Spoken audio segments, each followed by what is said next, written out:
The British Prime Minister Boris Johnson is in intensive care.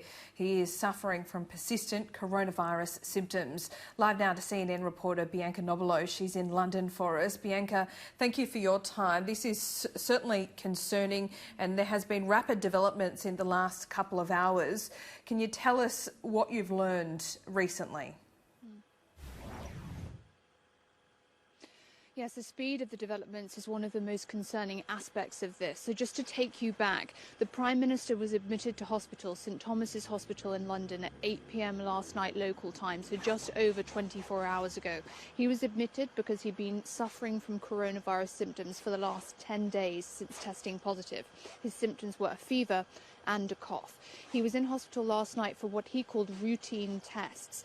Then today we heard at the daily briefing that's held on all matters to do with the government that the Prime Minister was comfortable and that he was in good spirits, but no more was learned about his condition.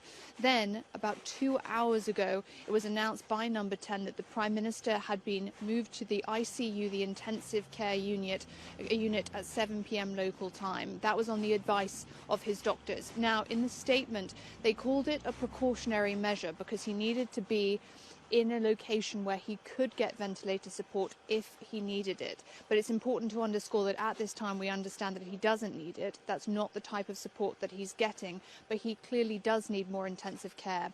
Number 10 also said that his condition had obviously worsened throughout the afternoon.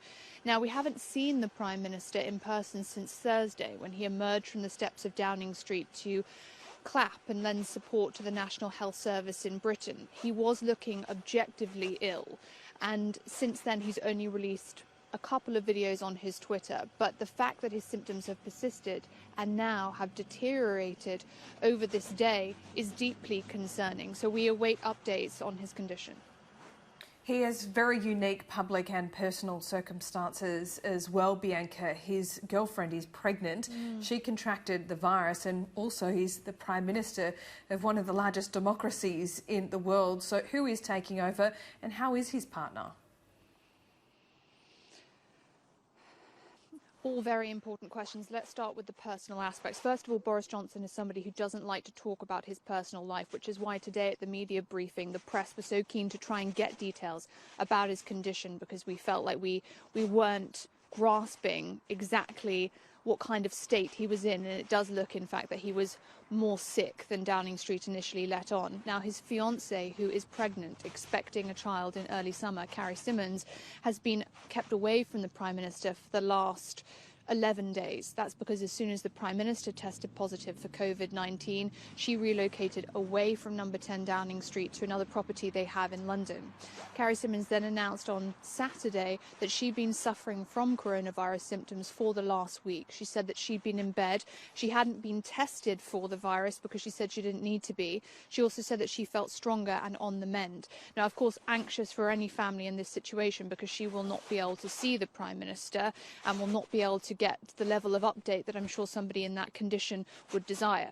As for the question of who is now in charge of the country, it's a man by the name of Dominic Raab. He is the Foreign Secretary and the First Secretary of State. Now, in normal times, First Secretary of State is really a ceremonial role in Britain. Sometimes in the country we do have a Deputy Prime Minister, but not always. So the First Secretary of State is currently our de facto Prime Minister because we don't have a Deputy Prime Minister. Boris Johnson, we understand, right before he went into intensive care, authorised Dominic Raab, the Foreign Secretary, to deputise for him.